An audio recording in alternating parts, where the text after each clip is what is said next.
الرحمن الرحیم۔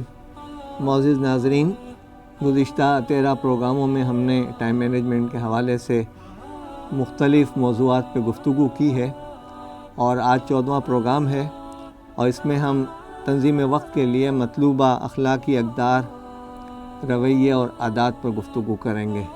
یہ مختصراً ہم پیش کریں گے۔ جو پہلی اخلاقی قدر ہے ٹائم مینجمنٹ کے حوالے سے، وہ یہ ہے کہ آپ ہمیشہ سچائی کے ساتھ رہیں، سچ بولیں، اس لیے کہ اگر آپ سچ بولتے ہیں تو پھر اس کو یاد رکھنے کے لیے آپ کو کوئی کوشش نہیں کرنی پڑتی، اس لیے کہ سچ کی خوبی یہ ہے کہ وہ خود یاد رہتا ہے۔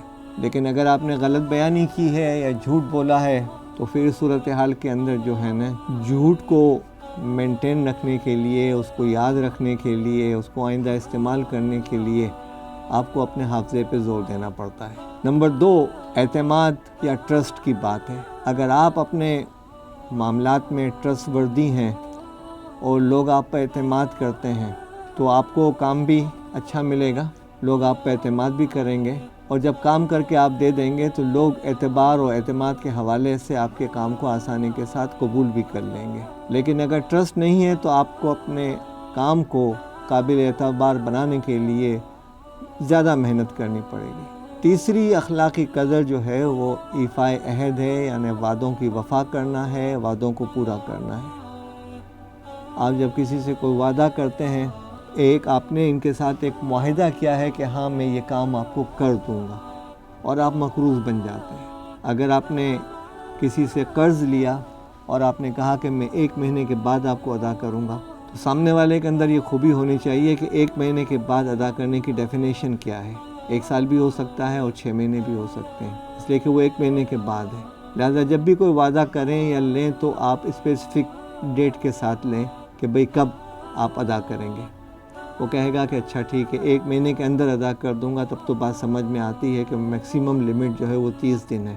لیکن اگر آپ نے کھلا چھوڑا اور اس کے مطلب کئی نکلے تو آپ کے لیے مشکل ہوگا۔ اور کئی لوگ ایسے ہوتے ہیں جن کو اگر ہم کام دیتے ہیں تو وہ آپ سے کہتے ہیں کہ آپ فکر نہیں کریں، ٹھیک ہے، یہ مہینے 2 مہینے کے بعد ہو جائے گا۔ اب مہینے 2 مہینے کے بعد تو 2 سال بھی ہو سکتے ہیں۔ لہٰذا وعدے کے معاملے میں جو ہے اسپیسیفیکیشن جو ہے وہ بہت ضروری ہے۔ چوتھی اخلاقی قدر جو ہے وہ اپنی ذات کے ساتھ انصاف ہے، فیئر پلے ہے۔ اگر آپ اپنی ذات کے ساتھ انصاف کرتے ہیں اور دوسروں کا کریڈٹ اپنے اوپر نہیں لیتے اور اپنی خامیاں دوسروں پر نہیں ڈالتے تو آپ بہت معتبر فرد بن جاتے ہیں، اور لوگ آپ پر اعتماد کرتے ہیں، آپ کو منصف اور عادل سمجھتے ہیں، آپ کو سچا اور کھرا سمجھتے ہیں، اور جو سچے اور کھرے ہوتے ہیں اور پہچانے جاتے ہیں ان کے کام بہت آسانی کے ساتھ ہو جایا کرتے ہیں۔ 5ویں چیز ہے وہ پیشنس ہے، صبر ہے۔ زندگی کے اندر چاہے معاملات ہوں، چاہے گفتگو ہو، چاہے مشکلات ہوں، چاہے پروجیکٹ ہوں، ہر چیز میں جو ہے آپ کو صبر کا ساتھ اپنے ساتھ رکھنا پڑتا ہے۔ اور اگر آپ بے صبر ہو گئے اور ہیسٹ آپ کے اندر آ گئی تو آپ کے لیے مشکلات بڑھ جاتی ہیں۔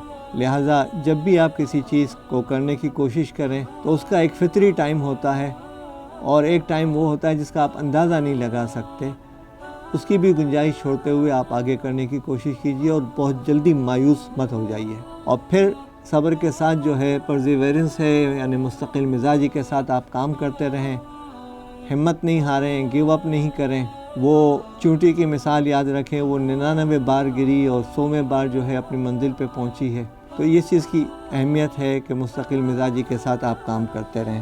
تو یہ جو ہے 6 اقدار تھیں جن پہ عمل کرنا بہت ضروری ہے۔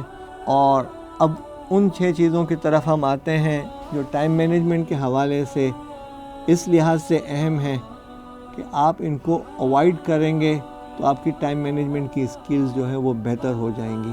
اس میں پہلی جو چیز ہے وہ یہ ہے کہ اپنے آپ کو منضبط رکھیے، کمپوز رکھیے، غصے میں مت آئیے۔ غصہ حماقت سے شروع ہوتا ہے، ندامت پہ ختم ہوتا ہے۔ غصہ جو ہے وہ دوسروں کی غلطیوں کی سزا اپنی ذات کو دینا ہوتا ہے۔ ہمارے ہاں معاملہ یہ ہے کہ ہم کسی نہ کسی بہانے سے غصے میں آ جاتے ہیں۔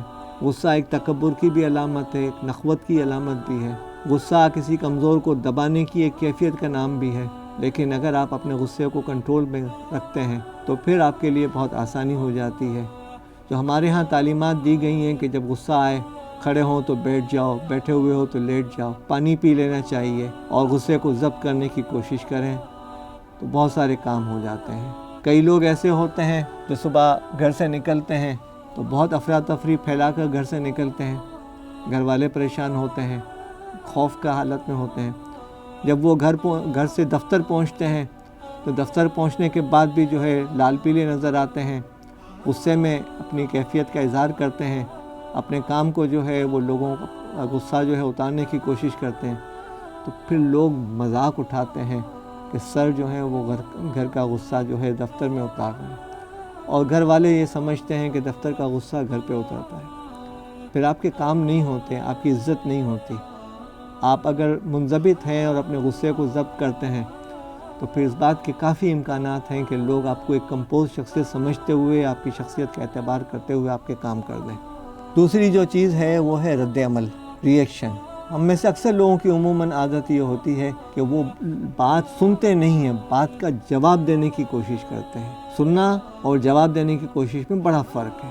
سننے میں یہ ہے کہ آپ کی وہ کیفیت ہوتی ہے کہ آپ سامنے والے کی بات اور نقطہ نظر کو اپنے ذہن میں رکھنے کی اور اس کا تجزیہ کرنے کی صلاحیت رکھتے ہیں۔ لیکن اگر آپ جواب دیتے ہیں، چاہے وہ گفتگو کے اندر سے جواب ہو یا عمل کے اندر سے آپ جواب دیں، رد عمل کریں، کسی نے آپ کو کچھ ایک جملہ کہہ دیا، آپ نے زوردار اور کسا ہوا جملہ کہہ دیا، کسی نے آپ کو کوئی ایک لفظ کہہ دیا، آپ گالم گلوچ پہ اتر آئے، اس ریئیکشن سے، اس رد عمل سے اپنے آپ کو بچانے کی کوشش کیجیے، اس لیے کہ اگر آپ غصہ اور اس رد عمل کا شکار ہو گئے تو آپ کے بہت سارے کام بکھر جائیں گے۔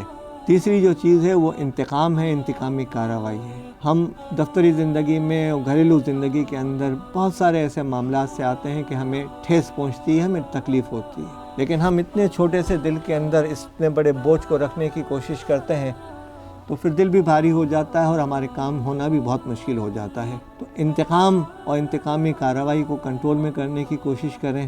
بہتر یہی ہے کہ معافی کا عمل کریں اور انتقام کو کم از کم استعمال کرنے کی کوشش کریں۔ فارگیو اینڈ فارگیٹ والا رویہ اختیار کرنے کی کوشش کریں۔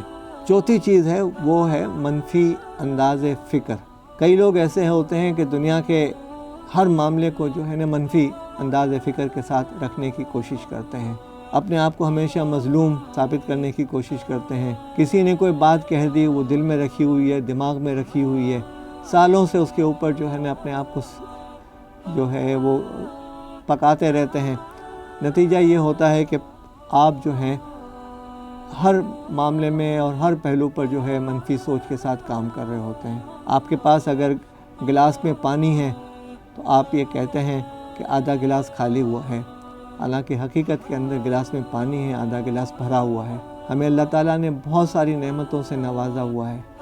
یقیناً اربوں لوگ ہم سے زیادہ مالدار ہیں، لیکن ہم بھی تو اربوں لوگوں سے زیادہ بہتر ہیں، ہم بھی تو بہت خوش قسمت ہیں، ہمیں بھی تو اللہ تعالیٰ نے بہت کچھ دیا ہوا ہے۔ تو یہ جو ہے جو کچھ دیا ہوا ہے وہ ایک نعمت ہے۔ تصوف میں کہتے ہیں کہ نعمت ایک جنگلی جانور ہے، اسے شکر کی زنجیروں سے باندھ کر رکھو۔ تو آپ جو ہیں اور ہمیں اس بات کی کوشش کرنی چاہیے کہ جو ہے اس کا احساس کریں، اس کو نعمت سمجھیں، اس پہ رب کا شکر ادا کریں، اور بندوں کے ساتھ ہمارا رویہ ایسا ہو جس سے ہم میں سے شکر گزاری کا احساس لوگوں تک پہنچے اور اب ہمارا رب ہم سے خوش بھی ہو۔ بے صبری سے بچنے کی کوشش کریں۔ بے صبری جو ہے وہ یہی ہے کہ ہم بہت جلدی اپنے آپ کو جو ہے نا تھکا دیتے ہیں اور سمجھتے ہیں کہ اب تو یہ کام ہوگا نہیں، اب چھوڑ دیں، کیا فائدہ ہے، سب لوگ ایسے ہی ہوتے ہیں۔ ایسا معاملہ نہیں ہے، بلکہ آپ اپنے آپ کو بے صبری سے بچانے کی کوشش کریں۔ اور جو چھٹی چیز ہے وہ یہ ہے کہ کوئک وڈرال، یعنی بہت جلدی اپنے آپ کو وڈرا کرنے کی عادت کو بھی کنٹرول کرنے کی کوشش کریں۔ کہتے ہیں کہ کسی بزرگ نے ایک سفید سا کاغذ رکھا اور اس کے اوپر ایک سیاہ نشان لگا دیا اپنے قلم سے، اور لوگوں سے پوچھا کہ آپ کو نظر آ رہا ہے کیا ہے؟ تو لوگوں نے کہا ہاں سیاہ نقطہ نظر آ رہا ہے۔ تو انہوں نے کہا آپ کو اس کے پیچھے جو اتنا سفید بورڈ نظر نہیں آ رہا۔ تو ہماری بھی کیفیت ہے کہ اللہ تعالیٰ نے ہمیں بڑی نعمتوں سے نوازا ہوا ہے، لیکن ہم اس کو محسوس نہیں کرتے۔ معزز حضرات، یہ تھا آج کا 14واں پروگرام، اور انشاءاللہ ہم آئندہ جو ہے اگلے موضوع پہ گفتگو کریں گے۔